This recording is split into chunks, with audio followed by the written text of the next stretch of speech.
ಕಳಂಕ ಮುಕ್ತನಾಗಿ ಇವತ್ತು ನಾನು ಮಲಗ್ತೇನೆ, ಏನು ತೊಂದರೆ ಇಲ್ಲ. ಈ ಸೋಲು ನಾನೇ ಸ್ವೀಕಾರ ಮಾಡ್ತೇನೆ, ಪಕ್ಷ ಸ್ವೀಕಾರ ಮಾಡುತ್ತೆ. ಹಾಗಾಗಿ ಗೆಲುವು ಸೋಲು ಅಂತಕ್ಕಂಥದ್ದು ಚುನಾವಣೆಗಳಲ್ಲಿ ಕಳೆದ ಲೋಕಸಭಾ ಚುನಾವಣೆ ನೋಡಿದ್ವಿ ನಾವು.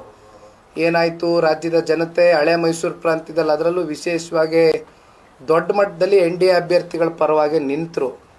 ಹಾಗಾಗಿ ಭಾಳ ಜನ ಸೋತಿದ್ದಾರೆ, ಗೆದ್ದಿದ್ದಾರೆ. ನಾನು ಇಲ್ಲಿವರೆಗೂ ಒಂದು ಗೆಲುವು ನೋಡಿಲ್ಲ, ಸತ್ಯ ಒಪ್ಕೊಳ್ತೇನೆ. ಇದು ನನ್ನ 3ನೇಯ ಸೋಲು.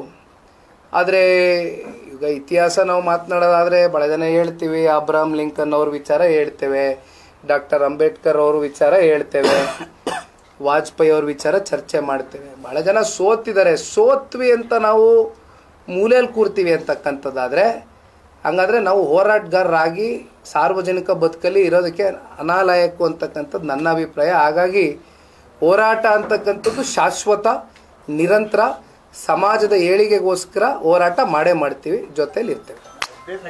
ರಾಜ್ಯಾದ್ಯಂತ ಕಾರ್ಯಕರ್ತರು ಮುಖಂಡರು ನಿಖಿಲ್ ಅವರ ಗೆಲುವಿಗಾಗಿ ಇದು ಮಾಡಿದ್ರು. ಈಗ ಸೋಲಾಗಿದೆ, ಕಾರ್ಯಕರ್ತರಿಗೆ ಏನ್ ಹೇಳ್ತೀರಾ? ಅವ್ರಿಗೂ ಸಖತ್ ಬೇಸರ ಆಗಿದೆ. ಇಡೀ ಸ್ಟೇಟ್ ಅಲ್ಲಿ ಗೆಲ್ಬೇಕು ಅಂತ ನಿಖಿಲ್ ಬಯಸಿದ್ರು. ತಾವು ಹೇಳಿದ ಸತ್ಯ. ಯಾಕೆಂದ್ರೆ ಬಹುಶಃ ಇಡೀ ರಾಜ್ಯದಲ್ಲಿ ನನ್ನ ಕಳೆದ 2 ಚುನಾವಣೆಗಳ ಹಿನ್ನಡೆಯ ಬಳಿಕ ಪಕ್ಷದ ಕಾರ್ಯಕರ್ತರುಗಳ ಮನಸ್ಸಲ್ಲಂತೂ ಭಾಳ ದೊಡ್ಡ ಮಟ್ಟದಲ್ಲಿ ನೋವಿತ್ತು. ತುಂಬ ಜನ ಇವತ್ತು ಇರ್ರೆಸ್ಪೆಕ್ಟಿವ್ ಆಫ್ ರಾಜಕಾರಣದಲ್ಲಿ ಅವರು ಸಕ್ರಿಯವಾಗಿ ಇಲ್ಲದೆ ಹೋದಂಥ ಕೆಲವೊಂದಷ್ಟು ಕುಟುಂಬಗಳು, irrespective of politics, irrespective of community, caste, ಇಲ್ಲ ನಿಖಿಲ್ ಈ ಸಲ ಗೆಲ್ಲಬೇಕು ಅನ್ನೋವಂಥ ಭಾವನೆ ಇಡೀ ರಾಜ್ಯಾದ್ಯಂತ ಇತ್ತು. ಅದು ನಾನಂತೂ ಭಾಳ ಹತ್ತಿರದಿಂದ ಗಮನಿಸಿದೆ. ಆದರೆ ಇವತ್ತು ಚುನಾವಣೆ ಬಂದಿದೆ, ಫಲಿತಾಂಶ ಬಂದಿದೆ, ಕ್ಷೇತ್ರದ ಜನತೆನೂ ನಮ್ಗೆ ಆಶೀರ್ವಾದ ಮಾಡಿದ್ದಾರೆ. ನಾನು ಹೇಳ್ದಂಗೆ ಇವತ್ತು 6 ಬಾರಿ ಶಾಸಕರು ಮಾಡಿರುವಂಥ ಜಿಲ್ಲೆ ಇದು. 2 ಬಾರಿ ಚನ್ನಪಟ್ಟಣದಲ್ಲಿ, 6 ಬಾರಿ ರಾಮನಗರದಲ್ಲಿ ಶಾಸಕರು, 8 ಬಾರಿ ಶಾಸಕ ಸ್ಥಾನ ಕೊಟ್ಟಿರುವಂಥ ಜಿಲ್ಲೆ ಇದು. ನಾವು ಇವತ್ತೇನಾದ್ರು ರಾಜಕೀಯವಾಗಿ ಸನ್ಮಾನ್ಯ ಕುಮಾರಣ್ಣವರು, ದೇವೇಗೌಡರು ಮಟ್ಟಕ್ಕೆ ಬೆಳೆದಿದ್ದಾರೆ, ಈ ಜಿಲ್ಲೆ ಜನತೆ ಕಾರಣ. ಹಾಗಾಗಿ ನಾನು ಸೋತಿರ್ಬೋದು, ಆದರೆ ಆ ಋಣ ತೀರಿಸ್ತಕ್ಕಂಥ ಕೆಲಸ ಆದರೂ ನಾನು ಮಾಡಬೇಕಲ್ವಾ, ಆ ಕೆಲಸ ನಾನು ಮಾಡ್ತೇನೆ. ಅಭ್ಯರ್ಥಿ ಆಯ್ಕೆ ವಿಚಾರ ಕೊನೆಯಲ್ಲಿ ಒಂದಷ್ಟು ಗೊಂದಲ ಆಗಿದೆ ಕಾರಣ ಆಯ್ತು ಅಂತ. ಯಾಕಂದ್ರೆ ಬಿಜೆಪಿನೋ ಇಲ್ಲ ಸಾಮಾನ್ಯ ಕಾರ್ಯಕರ್ತರು NDA ಅಭ್ಯರ್ಥಿ ಯಾರೋ ಗೊಂದಲ, ಅವರಿಗೆ ಒಂದಷ್ಟು ಗೊಂದಲ ಉಂಟಾಗಿ ಈ ರೀತಿ ಆಯ್ತು ಅಂತ ಹೇಳಿ. ನಮಗೆ ಬೇಸಿಕಲಿ ಸಮಯ ಸಿಕ್ಕಲಿಲ್ಲ. We were in a fix. ಯಾಕೆಂದರೆ ನಾವು ಅವ್ರ ಥರನೇ ಈ ಲೋಕಸಭಾ ಚುನಾವಣೆಯ ಬಳಿಕ ಅಥವಾ ಆ ಒಂದು ಹಂತದಲ್ಲೇ ನಾವು ಕೂತ್ಕೊಂಡು ಪ್ಲ್ಯಾನಿಂಗ್ಗಳು ಮಾಡ್ಕೊಂಡು ನಾವು ಚುನಾವಣೆ ಸ್ಪರ್ಧೆ ಮಾಡಬೇಕು, ನಮ್ಮ ಸ್ವಕ್ಷೇತ್ರ ನಾವು ಕ್ಲೇಮ್ ಮಾಡ್ಕೋಬೇಕು, ನಾವು ಟಿಕೆಟ್ ಬಿಟ್ಕೊಡ್ಬಾರ್ದು ಇನ್ನೊಬ್ಬರಿಗೆ ಅನ್ನೋ ಒಂದು ಮನಸ್ಥಿತಿ ನಮ್ಮಲ್ಲಿ, ಆ ಸ್ವಾರ್ಥದ ಮನೋಭಾವನೆ ಇದ್ದಿದ್ರೆ ಬಹುಶಃ ಈ ಚುನಾವಣೆ ಗೆಲ್ತಾ ಇದ್ವಿ. ಏಕೆಂದರೆ 4 ತಿಂಗಳು ನಮ್ಗೆ ಟೈಮ್ ಸಿಕ್ಕಿರೋದು, ಅವ್ರಿಗೆ ಆ ಟೈಮ್ ಸಿಕ್ತು.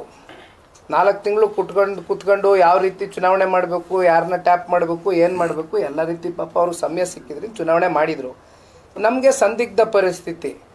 ಈಗ NDA ಮಿತ್ರ ಪಕ್ಷದ ಭಾಗವಾಗಿರ್ತಕ್ಕಂಥ JDS, ದೇಶದ ಗೌರವಾನ್ವಿತ ಪ್ರಧಾನಮಂತ್ರಿಗಳು, ಗೃಹ ಸಚಿವರು, ರಾಷ್ಟ್ರೀಯ ಅಧ್ಯಕ್ಷರಾಗಿರ್ತಕ್ಕಂಥ ನಡ್ಡಾಜಿಯವರು, ಹಾಗೂ ನಮ್ಮ ಎಲ್ಲ ಯಡಿಯೂರಪ್ಪ ಸಾಹೇಬರು, ವಿಜಯೇಂದ್ರರವರು, ಅಶೋಕ್ ಅಣ್ಣ ಅವರು, ಭಾಳ ಜನ ಇವತ್ತು we are answerable to many people.